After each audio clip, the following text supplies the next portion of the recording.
Hi, my name is Cheryl Spangler, and welcome to the good side of crypto, my YouTube channel. I've got a podcast on iTunes. And if you're here based on the title, it is called Tokenmetrics, a new series here on the good side of crypto, because I have been in the process of creating a coin, actually already minted a coin on Cardano, the ESC coin, which stands for Enhanced Social Connectedness. Yes. And I basically ended up stopping after I minted all the coins because I really, really wanted to understand the token metrics of how I'm going to launch it, the initial coin offering, what the numbers should be. And so even though I have a bachelor's in computer science, I have a unfinished master's in telecommunications, just decided I didn't want to go that route. And an MBA in technology management does not give me any authority to truly create tokenomics, token metrics. And I'm going to share my screen on a few things. This is going to be fairly short, but first of many in a series of token metrics so that you can understand exactly what you need if you're getting ready to start your own social token, community token, or any cryptocurrency. And what I do when I don't know either what I'm doing or don't believe that I am the expert in that field, which I'm certainly not in Tokenmetrics, I go find who I think is one of the top experts in the industry, and I hire them, or I model what they're doing, or I mentor under them, whether they know it or not, because now everyone teaches on YouTube or in other ways. And that's what I'm going to do today. Today my goal is to answer 3 questions. What is token metrics, or you're hearing it called tokenomics? Why is it important? And answer the very first question that I think we all should ask when we're thinking about our own crypto. And that is, what is the market cap going to be? And a little bit about that. So first thing is, and I know you're probably like, well, who did I end up finding? I'm gonna do a screen share on that. But basically, what is token metrics is basically the economics of cryptocurrency. It is the economics of cryptocurrency. And when I started trying to think, so by the end of this series, I am going to, through live streaming with other people, through bringing on the experts, I'm going to be creating and building the tokenomics and token metrics of my own coin, because I have a list of questions that I think that you should ask yourself when you're thinking of developing your cryptocurrency. But I wasn't thorough enough, and I just felt like basically an infant on this topic. So, but I do want to share that with you right now. So first thing, let me just do a quick screen share and say who I ended up following for this information. And his name is Patrick Boismenu, and I don't know if I'm pronouncing that right, but basically Patrick was and is, he was spent 20 years in the police department doing cybercrime. He is currently a senior advisor with Ferrum Networks. And if you're not familiar with that, and I know this is kind of like you're thinking like, oh, I thought you were talking about tokenomics. I am. He is a senior advisor for Ferrum Networks. And if you don't know what that is, it is an incubator. An incubator is something that I participate in a lot, because before cryptocurrency, the idea of incubator, I used to go down to Washington, D.C. because I live in Virginia. I used to go down to Washington, D.C. like twice a month, and they would have kind of like these incubator events to try to get anyone who's got a good project or an idea to basically get 5 minutes, stand up in front of the group and tell your project. And in the back of the room are investors, and they're wanting to hear people who know the answer to every question that might be asked, people who also know how to tell stories about how their project's going to impact the world, and people who know one thing, and that is, where is your project going? And so I'm very familiar with the idea of having to know all the answers, but also, and not being afraid of math. Okay. Not being afraid of math, because math doesn't lie. people do. That should be like the header under the good side of crypto. Math doesn't lie, people do. And so with that in mind, if you're at all wondering, go to the math, right? What does the math say? And then add to that, what are the intentions of the person who's starting the crypto? So if Tokenmetrics is the economics of cryptocurrency, why is it important? Because, and I'm going to flip back to this guy for a second. It's important because the number one reason that your cryptocurrency, and in my case, this enhanced social connectedness cryptocurrency, social token, right, community token, is going to even be valuable is if there is utility. And so the biggest question is, well, what is utility? What is the utility? So I'm going to walk through some of the initial brainstorming questions I had for my own crypto, and hopefully that'll help you just get an idea. So the second is, why is it important? It's important because people need to know where you're going. What is the utility of your coin? How is it going to be self-sustainable? That is like really important. How is your coin going to be self-sustainable, right? You don't have to constantly do event after event after event to try to get more people to buy. It's self-sustainable. How are you going to do that? And the other is, why would investors invest? They need to know the Tokenmetrics. They need to know the economic behind, like, how are you? And I'm going to go through these questions. But flip back to this guy for 1 second on why I think he's a really important person that I would like to get on the podcast and interview and ask some different questions than what's currently being asked of him in some of the podcast interviews. And if I go over here to about Ferrum Networks, you can see that he is part of the team.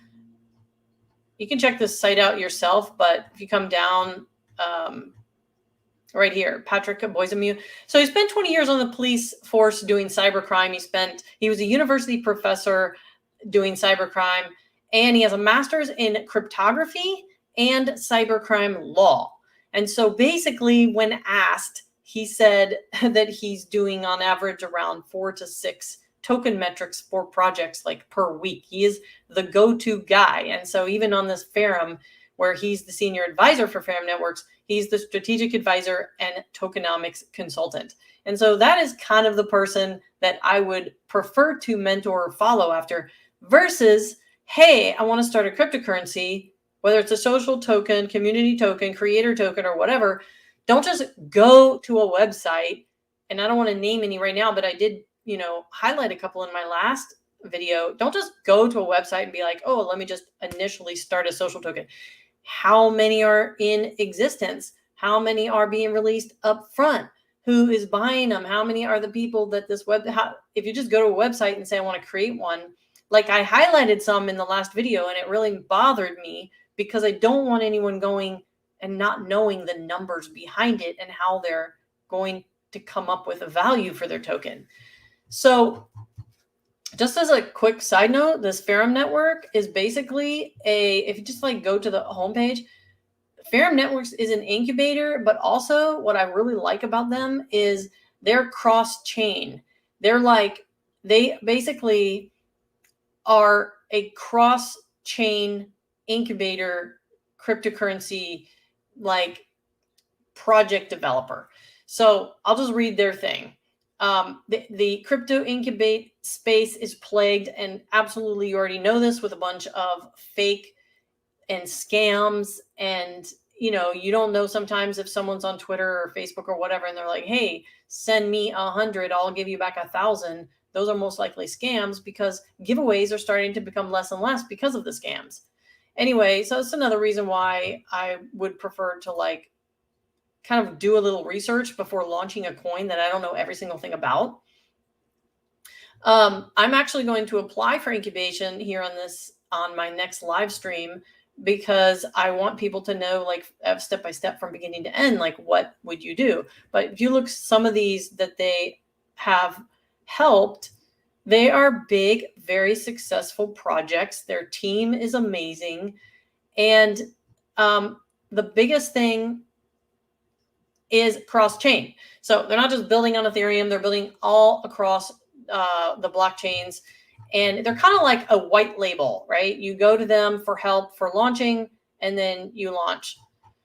So you can also buy the FRM coin, which is the Ferrum Network coin. And the point in buying the coin, they basically prompts me to go straight to the Uniswap. But the point of buying their coin is exactly what they're going to help you do, which is when you buy their coin in a large quantity and there's like a tier network on it, then you get access to their pre-sale projects that they're helping to launch. So if you just go quick to pre-sales and come down, they are very, very transparent. And that's one of the things I want to do on the ESC coin. Let me just take you to this real quick. So you got an idea of why I'm kind of modeling what I'm doing, not after Ferrum Networks necessarily, because I'm going to inquire about having them help, but is about this Patrick guy, because I believe he is the foremost expert in tokenomics and tokenmetrics.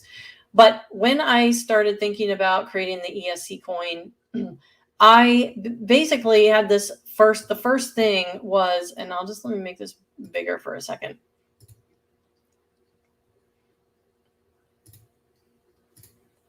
Is where are they going? Where am I going with the coin? And so recently I mentioned to create a cryptocurrency for a musician that has a long time following that I would love to help. And he'd been in the business a very long time, and he has a lot established behind him as far as who's this person.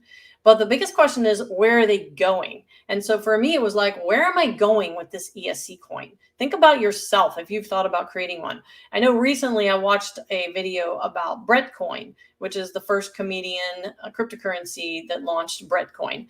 And you can look it up, BRET. But I liked what he said, because they asked, what is the purpose in launching the coin? Where are you going with this coin? Are you just doing it for value's sake? Are you just doing it to kind of make money, where the first people who buy in basically dump it, and make some money? So it's like, where are you going? How? And so these are the questions that, after kind of going through some initial videos and speaking to a couple people that are like similar but below this Patrick guy, how is the token going to create value through the token movement inside the project? And a lot of these things made me really think, because I'm like, okay, you come up with this coin, you mint this coin, let's say you come up with the tokenomics, but the real thing is, how is the token going to create value through the token movement inside the project? And to me, that is the self-sustainability of the token. Like, tokens that are created to be used inside a game where someone has to purchase the token, like for example, the game coin, $game, people have to actually buy the game coin and use the game coin inside the games. But Game Starter, the website with that is representative of that coin, actually launches projects every month, or whenever. They're constantly have new projects launching, and every single project they launch people have to use the game coin to buy things inside. Like, you would buy NFTs inside each game, or trade NFTs, or whatever. I don't know what you're buying, weapons, different things, whatever the game requires you to buy, you're buying with the game coin. So their future is huge, because every single project they launch from now until the future uses the game coin. Their self-sustainability is amazing. And when I saw that, I was like, wow, they're not just launching games, they're launching games where every single game that launches has to use the game coin. So obviously there's going to be more demand and the value is going to go up. So I was thinking about that, how the token is going to create value through the token movement inside the project. Who uses the token? I'm asking this like for myself, right? Who uses the token for socialgiving.io, which is basically the ESC coin represents social giving globally helping enhance social connectedness. Is a mystery for people. It is a mystery on what that is actually doing, but it is doing what the words say, enhancing social connectedness. So each project on the socialgiving.io site, and I'm just using this as an example because it's what I had to work through, and you can think about your own project at the time, whether you're a musician, an artist, a comedian. I don't care what you do. If you just create your own personal, whatever your name is, coin, you got to think, who is going to use the token? And each project, so in my case, I was like, well, the tokens are going to be used in the socialgiving.io because we are going to be assisting, kind of like, it's funny, it's like a mini remedial version of this Ferrum network, because the idea with socialgiving.io was that we would basically consult to help people create NFTs and launch them, or create community tokens and launch them. We would not be funding them in essence, but we would be helping them launch them, and they would all have a purpose of obviously social good. So each project that would, I wouldn't say launch on social giving, but I would say each project that is partnered with having social giving assist in promoting, helping to get them from A to Z,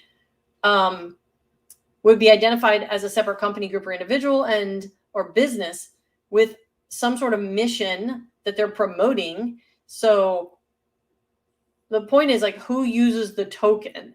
And in this case, all of the projects or people that somehow integrate or partner with socialgiving.io are going to use this token. Similar to game, they're going to get a set of ESC tokens, and they will use those for different utility, which I'm going to get to. And then I asked the question, why should someone use the ESC token? Because I ask myself that a lot. I mean, like, I see all these tokens launching and I'm like, why would I want to use that? I'm not just buying it until it goes up like 50 cents and then selling it. And so the answer here was to support the overall mission of the platform. Okay, that's just value. It's the only token that has a representation for mission-based NFTs or social good. Like, the token's sole purpose is social good, social value globally.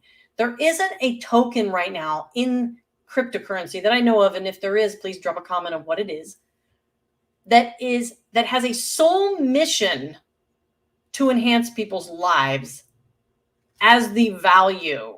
Obviously, dApps, apps, programs, applications, websites, coins in general will enhance people's lives, but there's no cryptocurrency out there with the sole mission of adding value and adding social good to the world. Anyway, another thing is, why should someone use the token? It will be used by all the projects moving forward, which will grow the value, and to own a piece of a growing global community for social good. As more social good and social giving around the world is performed, the value of the coin goes up. But see, it's got to be more than that. That's why I started digging into the Tokenmetrics, to get a number of benefits that involve early access. This is the first thing that I read of my own words that actually makes me interested if I were someone else. To get a number of benefits that involve early access. People don't want to just help you make money or help you do things, even though you're doing social good. They don't want to just do that. They want to know what is in it for me, right? So how can they use it in the project?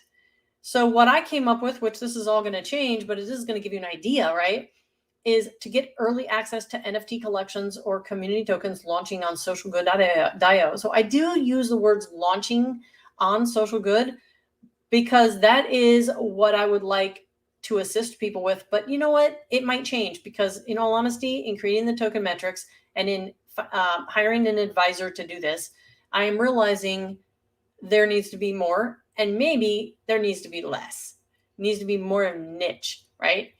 But the initial thought was, how can they use the ESC token in a project? Well, they get early access to NFT collections launching on social good. They get access to invest in individual projects themselves. The idea was, if certain people, if when it's a publicly traded coin, people can buy, just like this Ferrum network, token holders, just like the Ferrum network, token holders of the ESC coin. The idea was that if you hold so many tokens, that you can actually get access to invest in individual projects that you feel that would be successful. These are all social good, social giving projects around the world, ways to improve environment and societies and different areas of the world. And to get the ability to submit an NFT that a user has created that relates to a project listed and potentially become part of the project. Sometimes you see a project and it's really cool and you're like, man, I have this expertise that I'd like to contribute. Maybe it's an NFT set and you would like to create, because you're an artist and you don't really want to do anything, but maybe you want to create one NFT for them. So the idea was that you would get the ability by owning ESC coins to submit your own NFT that could be part of that project. And also, it was to be used as an alternative tender for purchasing the NFTs of any projects that were related to the socialgiving.io site or represented on the site, where the ESC is used for payment and 10% of the coins used to purchase go to the project itself. This seems really complicated, which is why I wanted to hire an advisor. So then I started down with the token workflow model. And this is really gets into the math of how are you creating the value of the initial coin offering, and what are investors going to do? So it really made me look at what is the market cap, which is the third question in this live stream. And then I'm going to stop because it's so much information, it's confusing. What is Tokenmetrics, the economics of a cryptocurrency? Why is it important? Because without it, the investors aren't going to know how much they're going to make, what they're going to get, what the team is going to hold. How long is the team going to hold their currency? What is the initial price? How much will they make from the time they buy into the initial price to the time it actually goes to the public price? And also, they want to know the sustainability. How is the token going to be used? How is it going to be self-sustainable? What is the utility? I said that already, but it's super important. And actually, where's the project going? I don't even think you can create a white paper or a roadmap. Absolutely not, without the Tokenmetrics being completely fleshed out. So the third question, which is what is market cap? So let me just go here real quick. Not there. Let's just go to CoinMarketCap for 1 second and go to the Ferrum network themselves. So right now you can actually buy the Ferrum coin for 25 cents. And the circulating supply. So let me just say the market cap is the total value of tokens of the total value of tokens circulating supply. It's the amount circulating at the public event. It's the amount of circulating tokens that the public has to buy. And I want to reinforce that by saying, and the reason I repeated it 3 times is because I swear when you start looking into this stuff and you're doing it for yourself, you're like, hold on, wait, it's what? And you almost have to reference it against something else. This might make me sound dumb in this, but it is something that you have to understand inside and out, else you're really not going to have a grasp on why the heck and where your token's going. Circulating supply of this Ferrum token is the amount of coins that are circulating in the market and are in public hands. So what is a market cap? It's the total value of tokens circulating at any point. And so, which is different from a hard cap. And the reason I'm going to focus on these two for 1 second. So a hard cap is the total amount of money raised at the pre-sale. So if you have a pre-sale, a coin, and you're just now launching it, the ESC coin, let's say, and I'm wanting to raise money, the total amount of money raised at the pre-sale of the coin becomes the hard cap. Example, you raised $2 million when you first let the coin out for pre-sale, your hard cap is $2 million. And the important part about that is that you want your market cap and your hard cap of your coin to be low, not high. You don't want to raise $2 million in a pre-sale, because then all these people are going to have that means more investors are going to have bought your coin in a pre-sale, and they're basically just going to make a bank when it goes public, and the public isn't going to make as much, right? You actually don't make all your money in the coin in pre-sale. You make it when the public gets to buy. So one of the questions I had to myself was, what is the suggested market cap for a really good, profitable ICO, initial coin offering, or when a coin launches? And the answer is anything under $500,000. So if your hard cap or market cap, the lower your hard cap, the lower your market cap is, which means after the initial coin offering pre-sale, investors invest. How much have you raised? And what is that amount? Should be ideally under $500,000. Perfectly $200,000 is what I'm understanding. So between $200,000 and $500,000 would be a really good market cap for your new coin. So you raise between $200,000 and $500,000, and then it goes public, right? So you have $200,000 to $500,000, whatever you end up with, of liquidity, and your coin goes public, and now the public gets to buy it at a really cheap price, and they can make money, right? And so that is probably the one thing, if you get anything from this live stream, would be you're thinking about doing a coin, you really need to know its utility, how it's going to be self-sustainable, and what is your market. Don't be caught up as like, I've been listening to a lot of videos about people who are launching their social tokens, and they're really disappointed because they only raised like $100,000 or $150,000. They're actually doing really, really well. And I was thinking the same thing. I'm like, wow, what if no one buys the coin initially? Okay, so you only raised 100 or 200,000. Well, guess what that means? That means that when the coin goes public, and then the world can buy the coin, that they can make more money and the investors can make more money, because basically pre-sales don't make prices go higher, only public rounds do. And so that's really important. So if any of this makes sense to you, or if you want to hear more, this is a series I'm going to do over the next few weeks, and I'm going to bring some people in to interview. But I just wanted to answer these 3 questions, which again is, what is Tokenmetrics, the economics of cryptocurrency, and why is it important? Because of utility, future growth, sustainability. And what is the market cap and why is that important? And if you're thinking about going initial, launching a coin, don't be discouraged if you don't have a lot of people that initially invest, because the initial investors, they're the ones that are going to give you liquidity to go on and allow the public to buy. And that's really where the money is going to be made.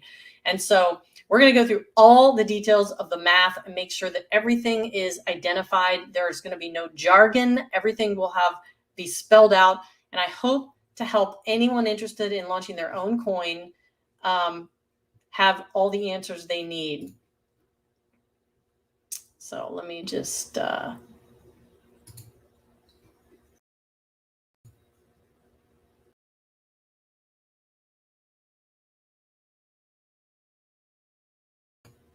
So we're going to end it. Hope you guys learned something, and I'm probably going to clip this and then re-upload this video because I want to add a couple other things to it. But this is a new series, probably every Friday for the next 4 to 6 weeks, about tokenomics, tokenmetrics. Anyway, I'll see you guys next Thursday.